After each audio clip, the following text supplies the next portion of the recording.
The Galactic Council chamber floated in the darkness of space, a massive ring-shaped station where thousands of alien species gathered to keep peace across the stars. For 10,000 years, this council had prevented wars, settled disputes, and maintained order among the countless civilizations that called the Milky Way their home. Ambassador Chen Wei stood in the human section of the chamber, a small platform near the back. His hands gripped the railing as he watched the council debate. Around him, representatives from hundreds of worlds discussed the latest crisis. Some looked like giant insects. Others appeared as floating clouds of gas. A few resembled nothing Earth had ever imagined, but none of them were taking the human problem seriously. The Cathresh Empire has destroyed Proxima Station, Chen said, his voice amplified across the chamber. 3,000 human civilians are dead. We demand action. Council Speaker Zarthun, a tall reptilian creature with silver scales, turned one large eye toward Chen. The movement seemed almost lazy, as if looking at a child who had interrupted adult conversation. Ambassador Chen, the council understands your concerns, Zarthun said. His voice carried the weight of centuries. However, humanity must understand its place.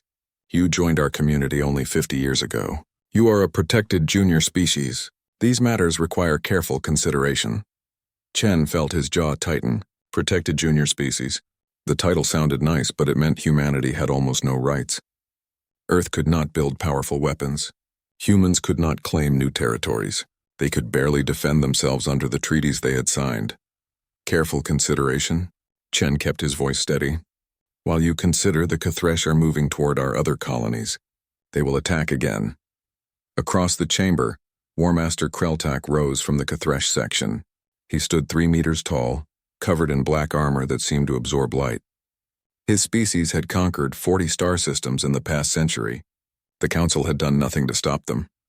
The human whines like a wounded animal, Kreltak said, his voice a deep rumble. Proxima Station was built in disputed territory. We claimed it. They refused to leave. This is not our fault. Proxima was a civilian colony, Chen shot back. Then your civilians should not have been there. Kreltak's mouth parts twisted into what might have been a smile. Perhaps humans should return to their single world and stop pretending they belong among the stars. Laughter rippled through parts of the chamber. Not all species joined in, but enough did to make Chen's face burn with anger and shame. Zarthun raised a clawed hand for silence. The council will investigate this incident. In the meantime, we advise both parties to avoid escalation. Ambassador Chen, perhaps Earth should recall its colonists from frontier regions. For their safety. You mean surrender, Chen said quietly. I mean caution, Zarthun replied. Your species is young, Ambassador. You have much to learn about galactic politics. The session ended shortly after. Chen walked through the station's corridors, his mind racing. Other ambassadors passed him, some nodding politely, others ignoring him completely. He had spent 5 years on this station, trying to gain respect for humanity. But to the council, Earth would always be the newcomers, the primitives who barely understood faster-than-light travel. His communicator buzzed.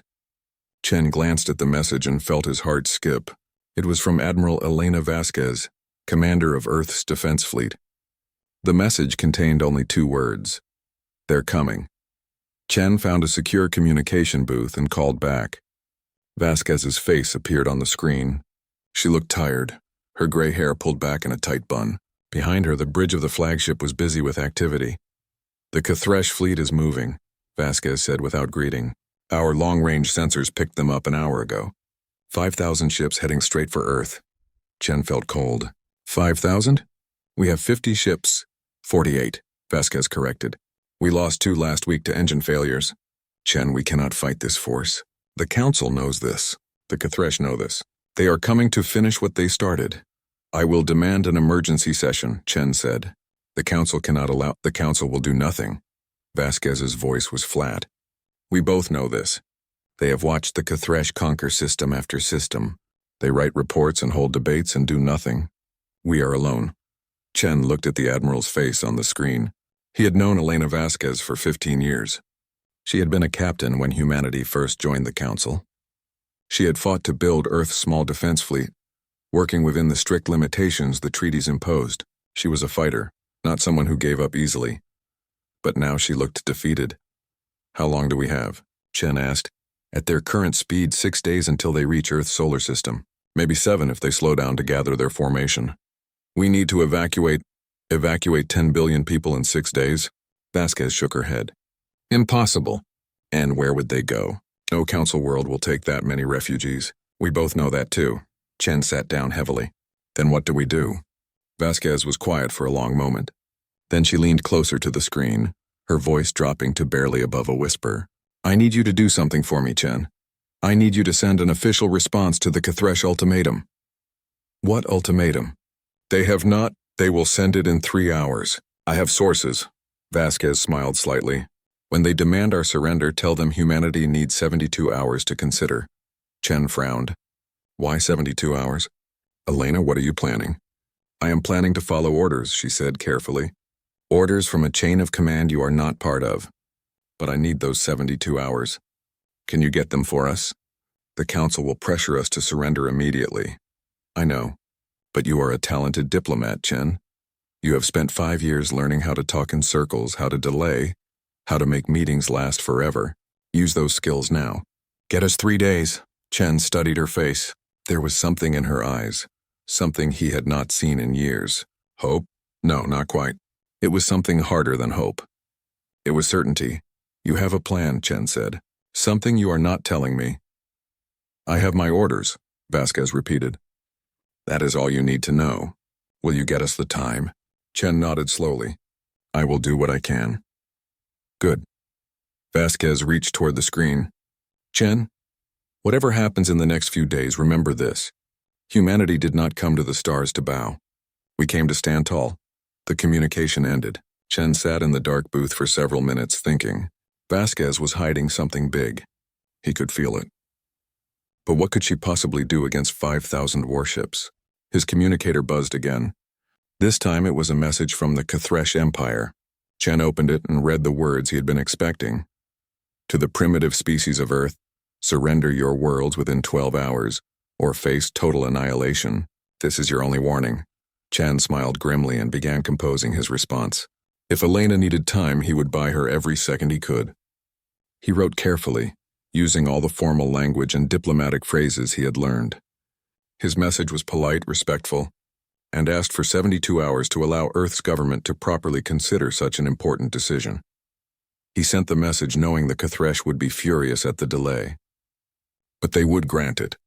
They were arrogant enough to believe that 3 more days would make no difference. They thought they had already won. As Chen left the communication booth and headed back toward his quarters, he looked out a viewport at the stars. Somewhere out there, Earth waited, his homeworld, hanging defenseless in space, about to face an enemy that could not be defeated. But Elena Vasquez had sounded certain. She had a plan. Chen just hoped it was enough. The Kthresh Armada moved through space like a swarm of metal insects.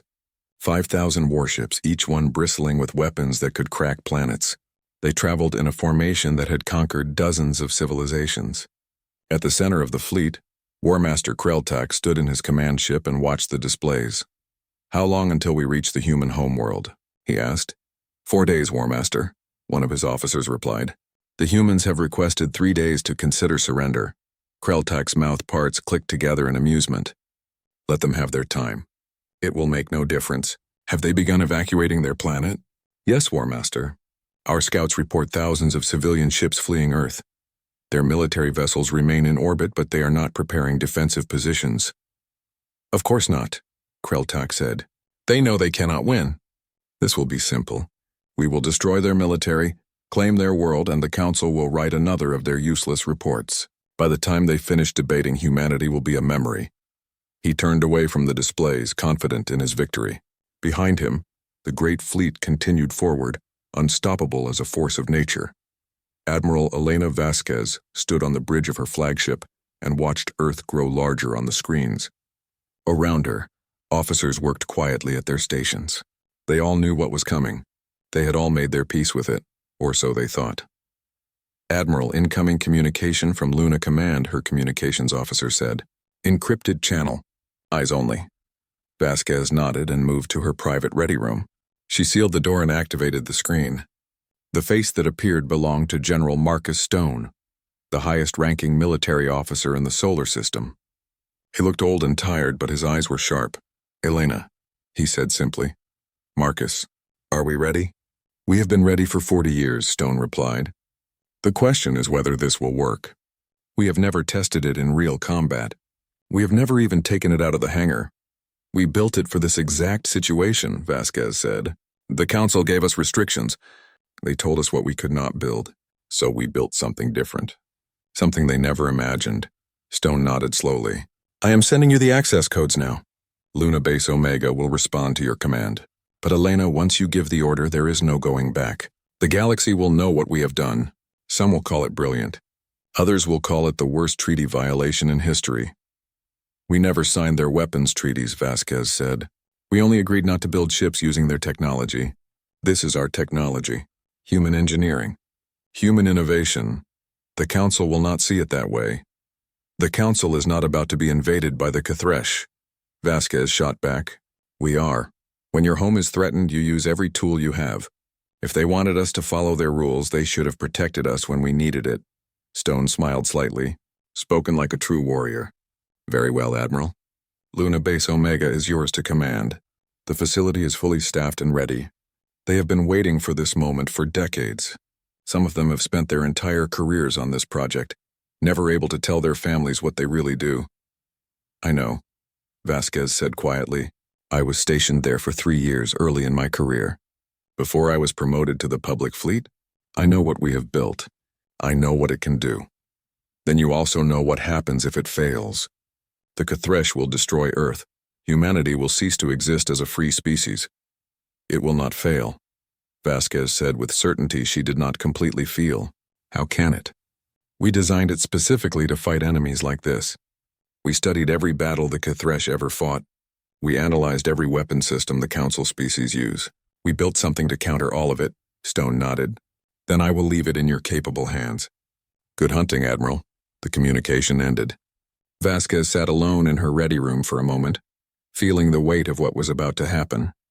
She thought about the crews at Luna Base Omega, the thousands of people who had worked in secret for 4 decades, engineers who could not tell their spouses what they built, scientists who published false research to hide their real discoveries, construction workers who spent years in the darkness of the moon's far side, building something the galaxy had never seen, all for this moment. Vasquez activated her command console and entered a series of codes that few people in the universe knew. The screen flickered and changed, showing a new communication channel. This one did not appear on any official records. "Luna Base Omega, this is Admiral Vasquez. Authorization code Ragnarok Dawn, repeat Ragnarok Dawn." There was a pause. Then a voice responded, calm and professional. "Authorization confirmed, Admiral. Luna Base Omega is now under your command. All systems are online. The Indomitable awaits your orders." Vasquez felt her heart beat faster. "Begin pre-launch sequence. Warm up all weapon systems. Prepare for combat operations in 72 hours. Understood, Admiral. Beginning pre-launch sequence now." Vasquez closed the channel and returned to the bridge. Her officers looked up as she entered, but none of them asked questions. They had learned not to over the years. The Admiral had secrets, and those secrets were necessary. "Status of the civilian evacuation?" Vasquez asked. "Proceeding as planned, Admiral," her executive officer replied. "Most non-essential personnel are already leaving Earth's orbit. The transports will continue for another 60 hours. "Good. And our fleet?" "All 48 ships are in position around Earth. Weapon systems are ready. The crews know this might be their last battle. They are prepared to give everything." Vasquez nodded. "They will not have to. But they must maintain their positions until the moment arrives. The Kthresh must believe we are preparing for a conventional defense." "Admiral," her tactical officer said carefully, "with respect, we cannot defend against 5,000 ships. Even if we fight perfectly, we will be destroyed in minutes." "I know," Vasquez said. "That is what the Kthresh believe too. That is what the Council believes. That is what everyone in the galaxy believes about humanity. We are weak. We are primitive. We are easy targets." She smiled then, and something in that smile made her officers sit up straighter. "But we are also clever," Vasquez continued, "and we are stubborn. And we do not surrender easily.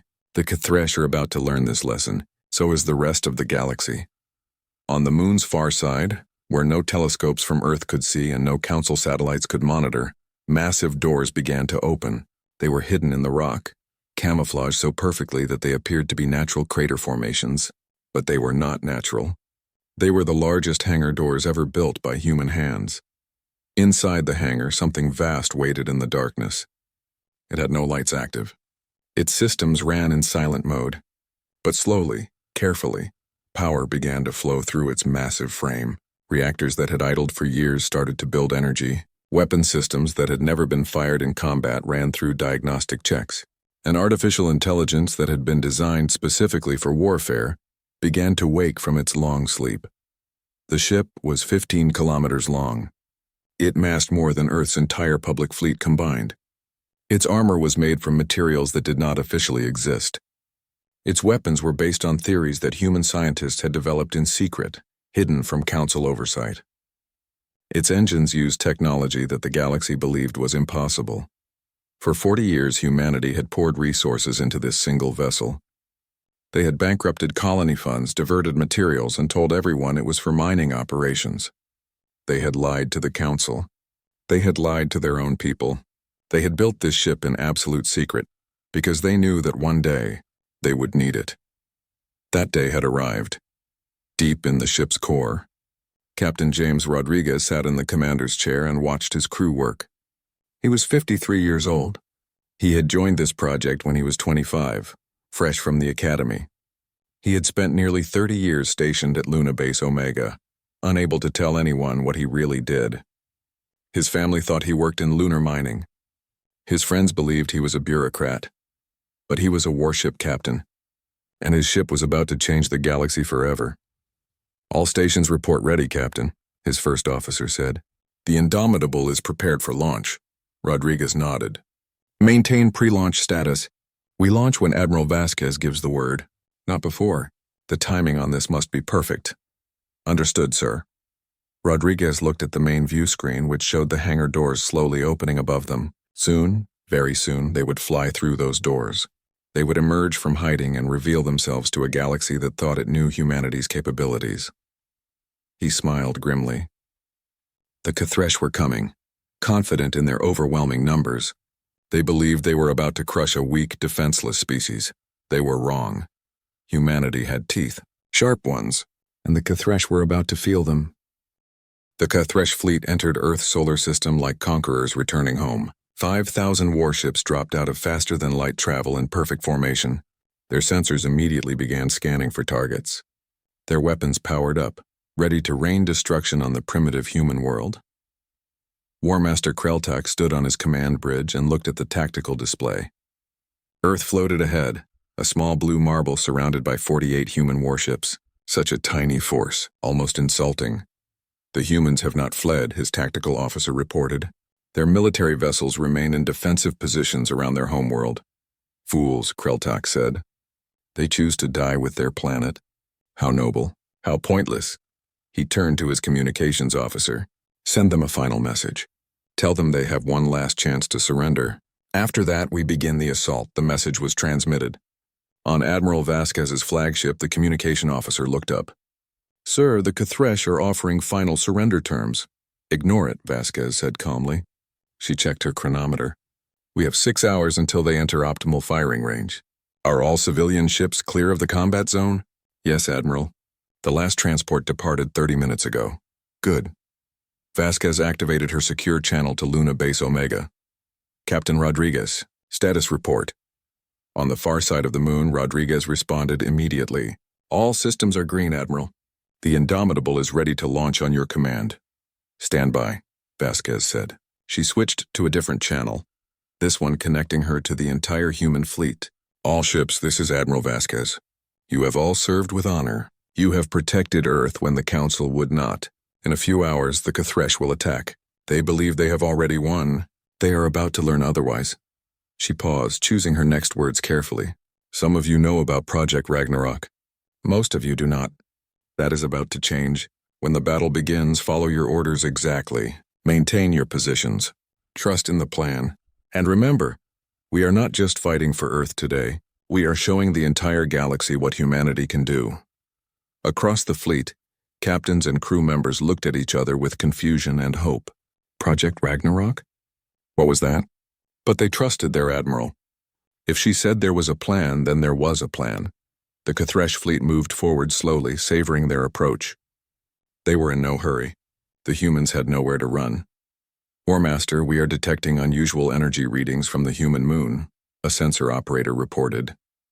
Kreltak glanced at the data, probably mining equipment powering down, or perhaps weapons that are overloading. Ignore it. Focus on the military vessels. Yes, War Master. But the energy readings did not stop. They grew stronger and stronger. Deep beneath the lunar surface, massive power conduits channeled energy to the hangar doors. Hydraulic systems that could move mountains groaned to life. The doors, each one 10 kilometers wide, swung open completely, and something emerged from the darkness. At first it looked like a shadow, a dark shape against the already dark surface of the moon. But as it rose into space, lights began to activate along its hull. Running lights traced the outline of something impossibly large, something that should not exist. The Indomitable cleared the lunar hangar and hung in space for a moment. 15 kilometers of human engineering built in secret, hidden from the galaxy for 4 decades. Its armor was angular and aggressive, covered in reactive plating that could deflect energy weapons. Its surface bristled with thousands of weapon ports, each one capable of independent targeting. Its engines glowed with power from zero-point energy cores that pushed the boundaries of physics. It was not beautiful. It was not elegant. It looked like exactly what it was. A warship designed by a species that understood violence, built by engineers who had studied every weakness in galactic military doctrine, and crewed by people who refused to bow. On the Cathresh flagship, alarms began screaming. Every sensor suddenly focused on the moon. The tactical display updated, showing the massive vessel that had appeared. War Master, the tactical officer's voice cracked with shock. We have a contact. Massive contact. It is 15 kilometers long. Energy output is off the scale. How did we miss this? Kreltak stared at the display, his mind struggling to process what he was seeing. That is impossible. We scanned this system. There was nothing there. The humans have no ships of that size. The Council would have known. The treaties. War Master, it is powering weapons. Multiple weapons. I am reading thousands of individual targeting systems. The Indomitable oriented itself toward the Cathresh fleet. On its bridge, Captain Rodriguez sat calmly in his command chair. Around him, his crew worked with the precision of people who had trained for this moment their entire lives. All stations confirm ready status, his weapons officer reported. We have firing solutions on all Cathresh vessels. Hold fire, Rodriguez said.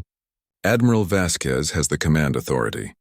On her flagship, Vasquez watched the Indomitable on her screens. She felt pride swell in her chest. This was humanity's answer to those who called them weak. This was what happened when you pushed humans into a corner and told them they could not defend themselves. Open a channel to the Cathresh fleet, Vasquez ordered. Let me speak to their War Master. A moment later, Kreltak's face appeared on her screen. He looked confused and angry, his usual confidence shaken. What is this? Kreltak demanded. What have you done? We have built a ship, Vasquez said simply. One ship. You said humanity was weak. You said we could not defend ourselves. You were wrong. The treaties. We violated nothing, Vasquez interrupted. We agreed not to build weapons using Council technology. This ship uses human technology. Our designs. Our innovations. We followed the letter of every law. You just assumed we could not develop anything on our own. That was your mistake. Kreltak's eyes narrowed. One ship. You have built one ship. I have 5,000. You cannot defeat us. I am giving you 30 seconds to reverse course and leave this system, Vasquez said calmly. After that, we will demonstrate exactly what this ship can do. Choose wisely, War Master. Kreltak's face twisted with rage. You dare threaten me? You dare threaten the Cathresh Empire? We have conquered 40 worlds. We will add yours to the list. He cut the communication and turned to his weapons officer. All ships, target that abomination. Fire everything. 500 Cathresh warships opened fire simultaneously. Plasma torpedoes streaked across space. Particle beams lanced out bright enough to blind unprotected eyes. Missiles launched by the thousands, each one carrying enough explosive power to level a city. The barrage hit the Indomitable in a spectacular light show. Energy splashed across its hull. Explosions bloomed against its armor. For a moment, the ship disappeared in a cloud of fire and destruction. The Kthresh crews cheered. Surely nothing could survive that much firepower. But when the explosions cleared, the Indomitable still floated there. Its shields had absorbed the worst of the attack. Its armor had deflected what got through. A few scorch marks marred its hull, but otherwise it was completely undamaged. On the Indomitable's bridge, Rodriguez smiled. "Well, that was rude. Weapons officer, you may return fire. Authorization pattern, demonstration of force. Yes, sir. Engaging targets." The Indomitable's weapons came alive. First, the railguns activated. These were not energy weapons that the Kthresh were used to. These were physical projectiles. Tungsten rods accelerated to a significant fraction of the speed of light by electromagnetic force. They did not need to be large. At those speeds, a rod the size of a telephone pole carried the kinetic energy of a tactical nuclear weapon. The railguns fired in a carefully choreographed sequence. Thousands of rounds launched in the space of seconds. They crossed the distance to the Kthresh fleet so fast that the alien ships had no time to react. 200 Kthresh warships simply ceased to exist. The tungsten rods punched through their armor like it was paper, carrying so much kinetic energy that the ships exploded from the inside out. Debris clouds expanded where proud warships had been just moments before. The Kthresh fleet fell into chaos. Ships broke formation, trying to scatter, but the Indomitable's targeting AI was already adjusting. Point defense lasers activated next, thousands of them across the hull. They created a web of light, a dome of destruction that intercepted every missile. Every torpedo that the Kthresh fired. Secondary weapons. "Engage," Rodriguez ordered. Missile tubes along the Indomitable's flanks opened. But these were not ordinary missiles. They were smart munitions, each one with its own targeting computer and engine. They launched in swarms, thousands of them, moving independently to seek out Kthresh ships. When they hit, they did not just explode. They punched through armor and detonated inside the enemy vessels, destroying them from within. Another 300 Kthresh ships died in the space of minutes. Warmaster, the tactical officer on Kreltak's flagship, was screaming now. "We have lost 500 ships. Our weapons are not penetrating their shields. We cannot fight this." Kreltak stared at the tactical display in horror. In his entire military career, he had never faced defeat. The Kthresh Empire had been unstoppable. But now this one human ship was tearing through his fleet like a predator among prey. "All ships concentrate fire on a single point," Kreltak ordered. "We will overwhelm their shields." 1,000 Kthresh ships focused their weapons on one. The news spread across the galaxy at the speed of light communication. Every species, every civilization, every member of the Galactic Council received the same message. Humanity had defeated the Kthresh Empire, not through diplomacy, not through council intervention, through overwhelming military force from a ship that should not exist. The battle footage played on 1,000,000 screens across 1,000 worlds. News broadcasts showed the Indomitable emerging from the moon. They showed the Kthresh fleet's confident attack. They showed 500 warships dying in the first minutes of combat. And they showed the antimatter cannon erasing the Kthresh flagship from existence. On the council station, Speaker Zarthun watched the recordings for the 5th time. His clawed hands gripped the edge of his desk. Around him, his advisors stood in shocked silence. "How did we miss this?" Zarthun asked quietly. "How did they build something this large, this powerful, without our knowledge?" "They used the far side of their moon," one advisor said. "Our monitoring satellites cannot see that region. They claimed it was a restricted mining zone. We had no reason to investigate, no reason." Zarthun's voice rose. "They built a weapon that can destroy fleets, a weapon that violates every military treaty we have established." "Actually, Speaker, it does not." Another advisor stepped forward holding a datapad. "I have reviewed the relevant treaties. Humanity never signed the Weapons Limitation Accord. They never agreed to the Technology Sharing Agreement. When they joined the Council, we granted them protected junior species status, which actually exempted them from those specific treaties." "That cannot be correct."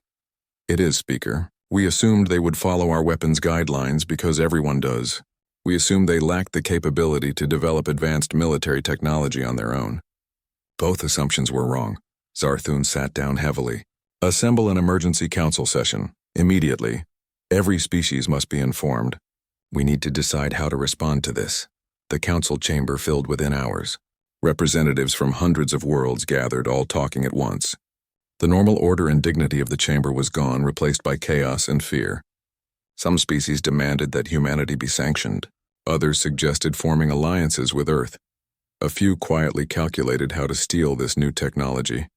Ambassador Chen Wei stood at the human platform, watching the disorder. He felt a grim satisfaction. For 5 years, he had begged this council to take humanity seriously. For 5 years, they had patronized him, dismissed him, treated Earth as an irrelevant curiosity. Now they could not stop talking about humanity. Speaker Zarthun finally restored order. The council recognizes Ambassador Chen. Explain your species' actions. Chen stepped forward. There is little to explain, honored speaker. 40 years ago, humanity joined the council. We were told we were protected. We were told to trust the system. We were told that if we followed the rules, we would be safe. He paused, letting his words hang in the air. But when the Kthresh destroyed our colony, the council did nothing. When they threatened our homeworld, you offered only sympathy. You advised us to surrender, to abandon our planet, to trust that you would eventually perhaps consider taking action. The council cannot act hastily, Zarthun began. The council cannot act at all. Chen's voice cut through the chamber. You debate while civilizations burn.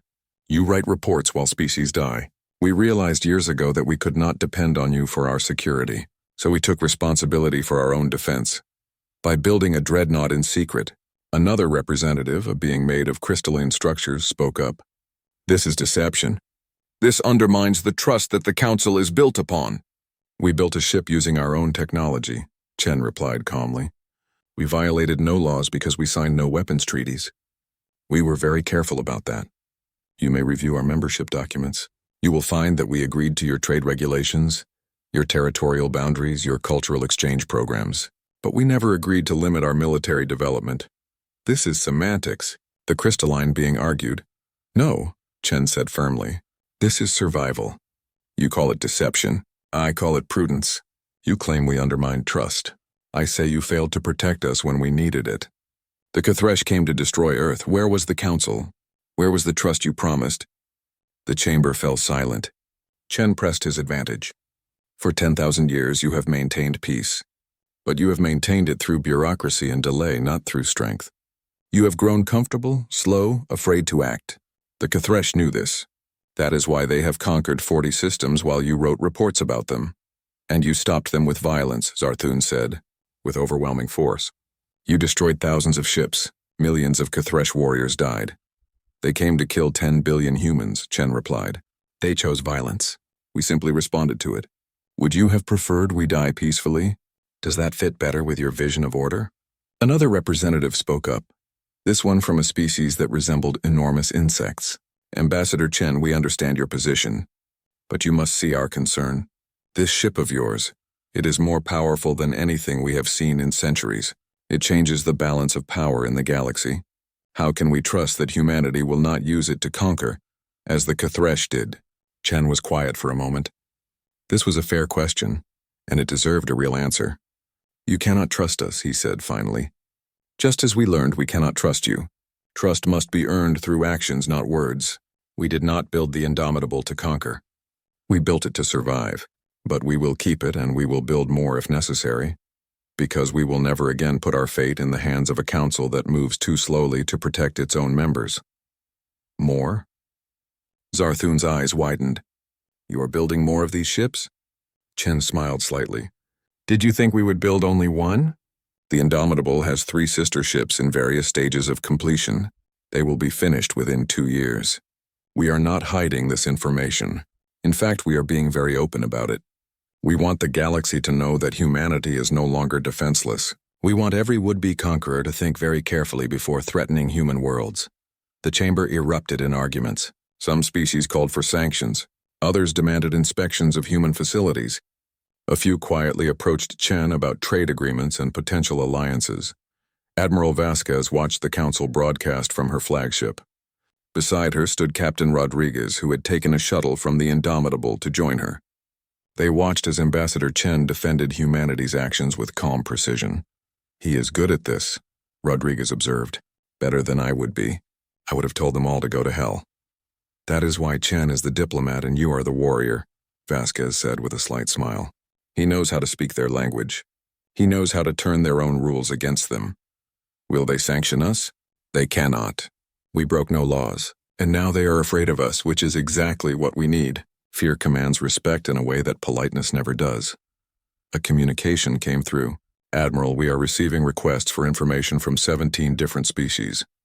They want technical specifications on the Indomitable. They want to know about our weapon systems. Some are offering trade deals in exchange for military technology. Deny all requests, Vasquez said. We share nothing. The Indomitable and her sisters remain human secrets. Let them wonder. Let them worry. Yes, Admiral.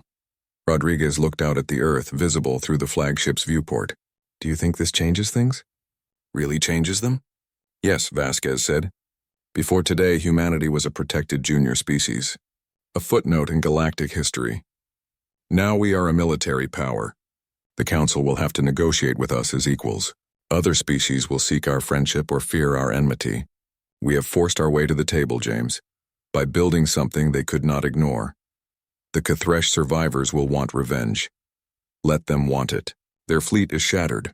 Their war master is dead. It will take them decades to rebuild, and by then we will have 4 dreadnoughts. They will not threaten us again.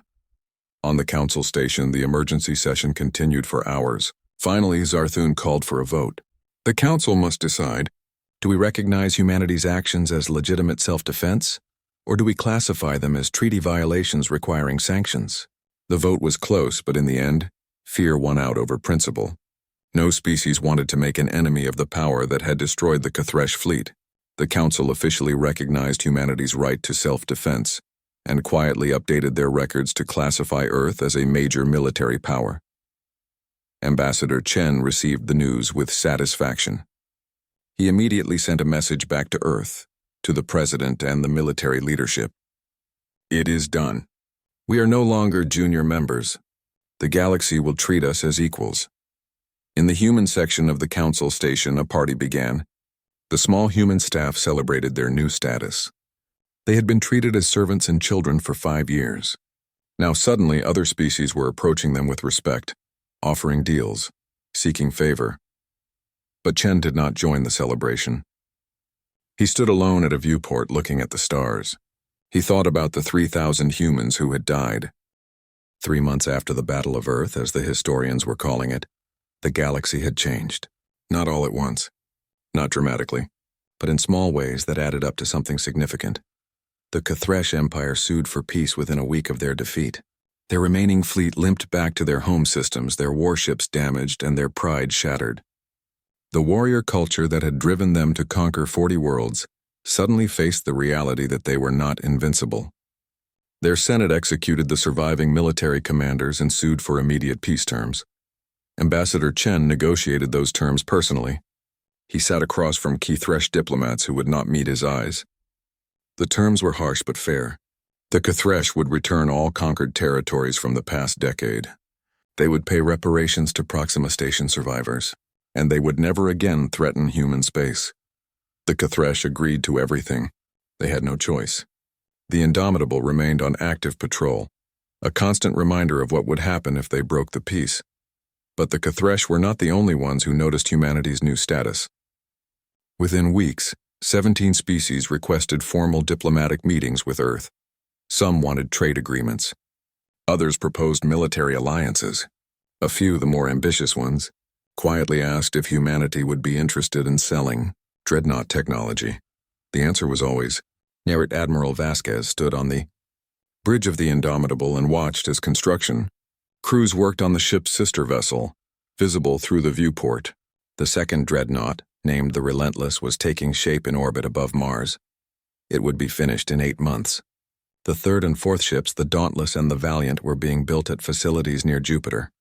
Quite a view, Captain Rodriguez said, joining her at the viewport. He had been promoted to Admiral himself, given command of the second Dreadnought once it was completed. It is, Vasquez agreed. I remember when we started Project Ragnarok. We had nothing but blueprints and hope. Half the Council thought we were primitives who barely understood fusion power. Now they are begging to buy our secrets. Are we selling? Not a chance. The President was clear. Human technology stays human. We will trade food, medicine, art, entertainment. But weapons? No. We learned that lesson watching the Council species fight each other with borrowed technology. Innovation is our edge. We keep it, Rodriguez nodded. The crews are adjusting well. Most of them spent years training in secret, never knowing if they would actually see combat. Now they are the most famous military personnel in human history. It is strange for them. Strange for all of us, Vasquez said. 6 months ago, I commanded 48 outdated ships and hoped we would never need to fight. Now I command the most powerful warship in the known galaxy. The president wants me to start an academy, train a new generation of Dreadnought commanders. Will you do it? Eventually. First, I want to make sure we understand what we have built. The Indomitable performed beyond expectations in combat, but we only fought one battle. We need more data, more training, more understanding of its capabilities. On the Council station, changes were happening too. The chamber had been restructured. Humanity now had a permanent seat on the Security Council, the inner group that made the real decisions. Ambassador Chen sat in that seat, representing Earth alongside 5 other major powers. The other Security Council members treated him with cautious respect. None of them had forgotten the footage of the Kthresh fleet being destroyed. None of them wanted their worlds to be the next target of human weapons. Ambassador Chen, we need to discuss the proposal from the Viridian Cluster, Speaker Zarthun said during one session. They are requesting Council protection from the Score Raiders. How does humanity vote? Chen reviewed the data on his console. The Viridian Cluster was a group of peaceful agricultural worlds being attacked by pirates. In the past, the Council would have debated for months before taking any action. But things had changed. Humanity votes to approve immediate military intervention, Chen said. The Score Raiders are criminals, not soldiers. This should be a simple peacekeeping mission. The other Security Council members looked at each other. One of them, a vapor-based being named Thesix, spoke up. Ambassador, are you volunteering human forces for this mission? No, Chen said. This is exactly the kind of situation where the Council's existing peacekeeping forces should be sufficient. We are not the galaxy's police force. We are one member among many, but we expect the Council to actually act when action is needed. That is why we have reformed this body. It was true. The Security Council reforms had been Chen's first major initiative. The old system, where any member could delay action indefinitely, was gone. Now the Security Council could authorize military action with a simple majority vote. Deployments happened in days instead of months. The galaxy was discovering that an effective council was better than a slow one. Pirates found themselves facing coordinated responses. Aggressive empires learned that expansion would be met with force. The Council, equipped with humanity's example, was finally doing what it was supposed to do, keeping the peace. But not everyone was happy with the changes. In a dark corner of the galaxy, on a world that did not officially exist, representatives from 12 species met in secret. They were the ones who had benefited from the old Council's ineffectiveness. Warlords, pirates, corrupt officials, and empire builders. They watched humanity's rise with growing anger. The humans have upset everything, one of them said, a insectoid creature with scarred armor.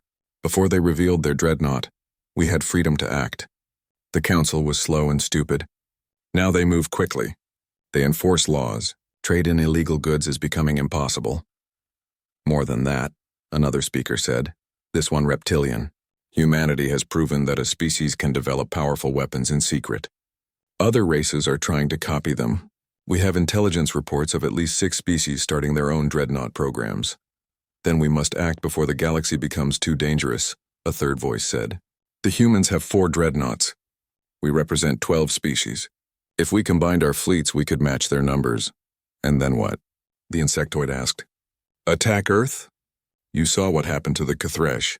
They brought 5,000 ships and lost. The Kthresh fought stupidly. They attacked head-on with no strategy. We would be smarter. We would strike the construction facilities. We would destroy the incomplete dreadnoughts before they launch. We would cripple human military production.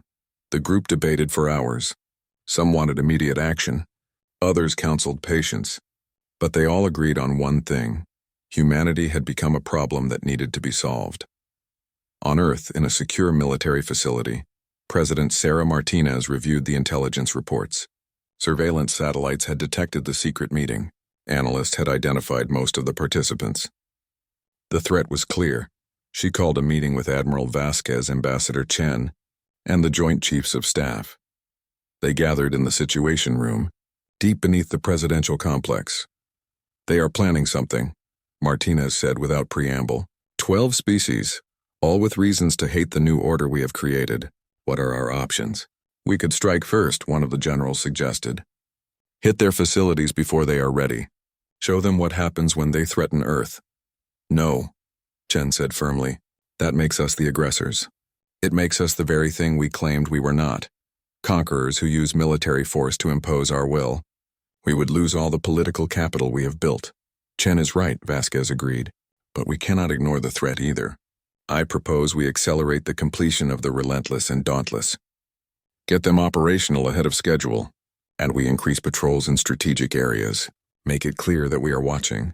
Martinez nodded. "What about our intelligence capabilities? Can we infiltrate these groups?" "Already working on it," the intelligence director said. "We have assets in most of their organizations, but these are paranoid species. They use encryption we are still learning to break. Then we adapt," Martinez said. "We always have. That is what humanity does. They think they can threaten us? Fine, let them try. They will learn the same lesson the Cathresh did. We do not start fights, but we finish them." The meeting continued for hours, planning contingencies and responses. But even as they planned, Chen felt a certain satisfaction. Earth was no longer reacting to threats. They were anticipating them. They were thinking strategically. They had become true players in galactic politics. 6 months later, the Relentless launched. Admiral Rodriguez commanded her on her maiden voyage, a patrol of the outer colonies. The ship performed flawlessly, her systems even more refined than the Indomitables based on combat data from the Battle of Earth. Admiral Vasquez, now promoted to Fleet Admiral and commander of all human dreadnoughts, watched the launch from her office on Earth. She had been offered retirement, a chance to rest after decades of service. She had refused. There was too much work to do. Her console chimed with an incoming message. It was from Ambassador Chen, sending his congratulations on the successful launch. But there was a second message attached, marked urgent and classified.